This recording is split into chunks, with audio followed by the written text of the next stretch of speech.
윤석열 대통령의 관저 결정에 역술인 천공이 개입했다는 의혹이 제기됐죠.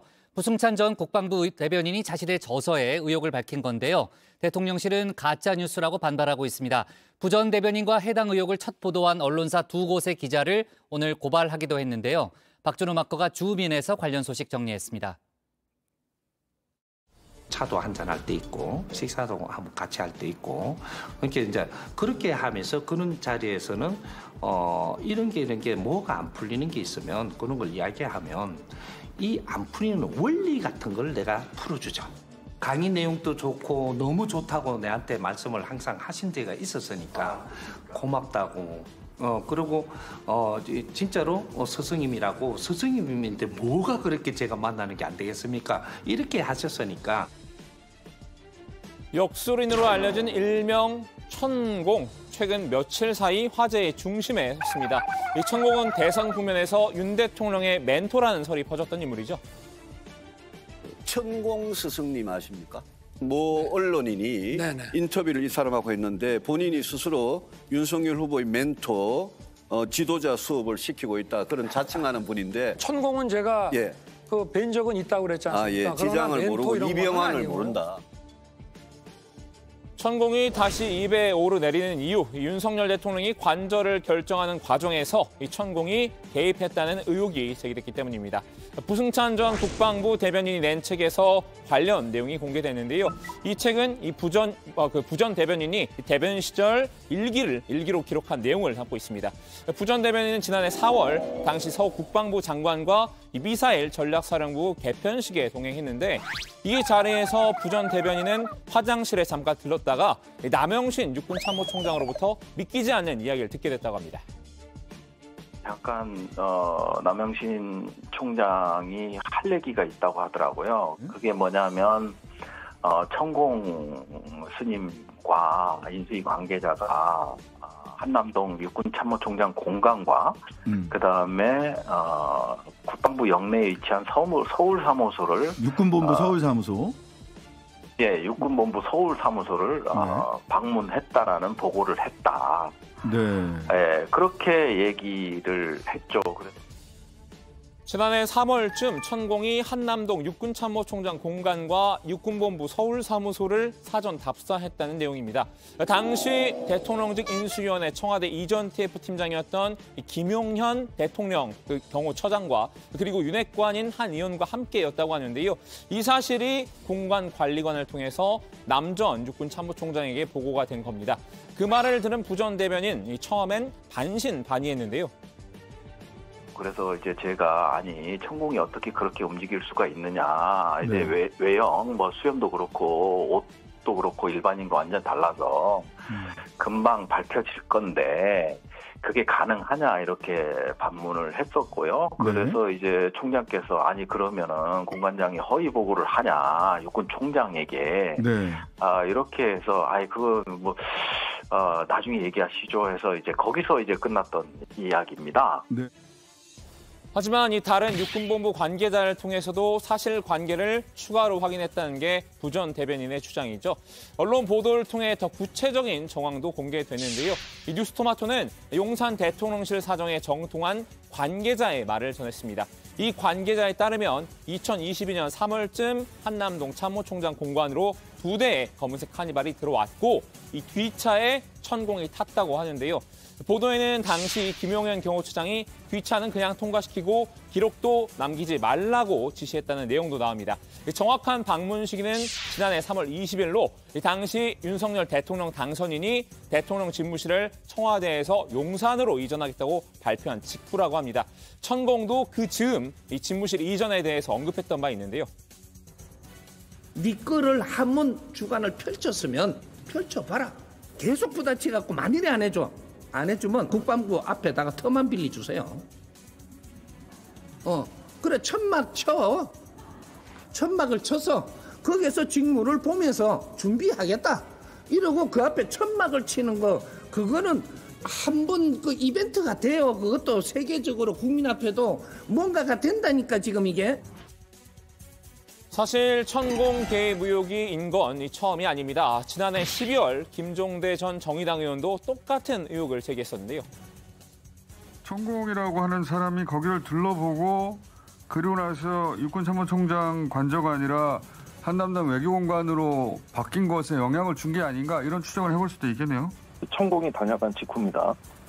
육군참모총장이 건물에 비가 샌다, 페인트가 벗겨졌다 이런 기사들이 엄청나게 많이 나가요. 그 다음에 이제 외교부 장관 공관으로 관저가 바뀌는 것이죠. 직접적인 인과관계는 알 수가 없으나 당시에 천공이 다녀가고 나서 외교부 장관 공관으로 바뀌었다. 이 선후 관계는 확실하다는 거죠.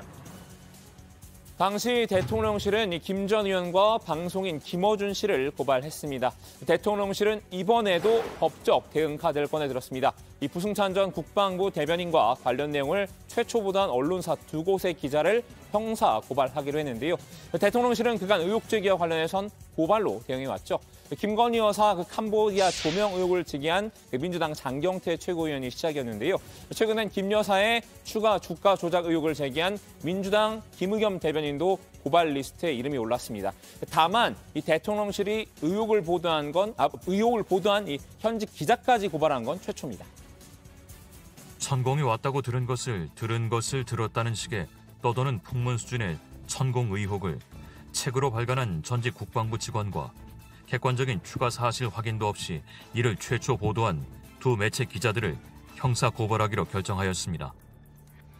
대통령실은 이 최소한 천공의 동선이 직간접적으로 확인이 되거나 이 관저 출입을 목격한 증인이나 영상 등 객관적인 근거라도 있어야 한다라고 문제를 제기했는데요. 역술인이 의사결정에 참여했다는 식의 터무니없는 가짜 의혹을 제기한 건 이 공무원들과 국민에 대한 모독이자 악의적인 프레임이라고 반발했습니다. 고발만이 능사라고 생각한 걸까요? 앞으로도 이 가짜 뉴스에는 원칙에 따라 대응하겠다는 방침을 내세웠는데요. 의혹 제기 당사자인 부 전 대변인은 떳떳하다는 입장입니다. 자신이 매일 직접 쓴 일기에 기반한 만큼 지어낸 이야기가 아니라는 건데요. 대통령실도 당당하다면 당시 공관 인근 CCTV를 공개하라고 요구했습니다.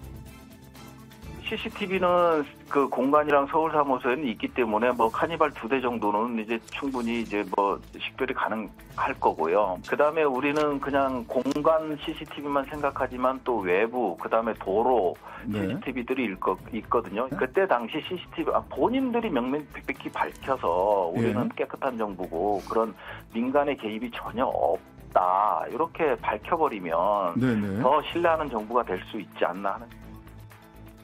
위치 기록을 확인하면 의혹이 해소될 것이라는 주장도 나왔는데요. 이 당시 천공을 포함해서 공관에 함께 방문한 3사람의 위치 기록을 비교해보면 될 일이라는 겁니다. 전화 위치 추적만 하면 돼요. 그 3사람. 전화 위치 추적해서 같은 자리에 있었는가. 그것만 딱 보면 확인 간단하게 될 문제입니다. 의혹의 파장은 정치권 공방으로 번졌습니다. 이 민주당은 이번 의혹을 최순실 국정농단 사태와 버금가는 민간인 국정 개입 사건으로 보고 있죠. 운영위와 국방위 등 이 상임위원회 차원의 청문회를 열고 천공을 증인으로 참석시키는 방안을 고려 중인데요. 청문이 필요하다, 청문회가 필요하다 이런 의견들이 있지 않았습니까? 증거를 다 없애려고 하는 그런 대통령실이나 이런 모습들에 대해서는 분명하게 권력이 무서워서 하고 싶은 말을 사실을 그대로 말할 수 없는 그런 상황이 만들어지지 않기 위한 국회의 노력이 필요하다. 여당은 적극 방어에 나섰습니다. 인수위 시절 윤 대통령 총괄 보좌역을 맡았던 원조 윤핵관 중 한 명이죠. 이철규 의원은 이 천공 개입 의혹이 청담동 술자리 의혹 시즌2에 불과하다고 깎아내렸는데요. 이거는 김의겸 청담동 술자리 괴담. 이것의 2탄에 불과하다. 우리 사회가 언제까지 대통령과 그 가족 또는 주변 분들을 향해서 괴담을 만들어서 유포시키고 아니면 그만 이런 식으로 가도록 두어서는 안 됩니다. 이건 국격의 문제입니다. 전혀 사실과 다르다고 저는 확신을 하고요. 의혹 해소에도 자신감을 보였습니다. 수사하면 될 일이라는 건데요. 수사를 통해 의혹이 사실이 아닌 것으로 드러나게 되면 가짜뉴스를 유포한 이들에게 법적 책임을 물어야 한다고 강변했습니다. 수사를 하면은 그 천공이라는 분, 그 사람이 어떤 사람인지 모르겠지만 그분의 핸드폰 위치 추적하면 다 나올 거 아닙니까? 수사해가지고 명확히 국민들에게 밝혀야 될 것이고요. 여기에 가담하고 이걸 갖다 이용하는 분들 아마 법적 정책 의원님 될 것입니다. 국내임 하태경 의원도 이 김용현 대통령실 경호처장의 입장을 전했는데요. 김 처장이 휴대폰을 공개할 용의까지 밝혔다고 합니다. 네, 물어봤어요, 내가. 그 옆에 있었다는 용현. 그래서 세게 이야기해달라. 예. 절대 아니다. 같이 있었으면 핸드폰에 위치 추적을 정보가 남잖아요. 핸드폰 2개 대조해서 천공 스승의 핸드폰과 내 핸드폰을 그렇죠. 대조해서 보면 된다. 그렇죠. 그 시간대에. 다 공개된다는 거죠. 절대 아니다. 아주 강력하게 말씀하시더라고요. 절대 아니야. 내가 그분이랑 종종 통화를 했는데 선거 때 그 이후로도 오늘 통화할 때 가장 톤이 셌어요. 자, 오늘은 천공의 대통령 관저 개입설을 둘러싼 진실 공방을 살펴봤는데요. 이 명확한 진실이 밝혀질 때까지 정치권의 신경전도 계속 이어질 것 같습니다. 오늘 주민 한마디는 이렇게 정리합니다. 정치권 강타한 천공 개입설, 대통령실 의혹 제기 부승찬 등 고발.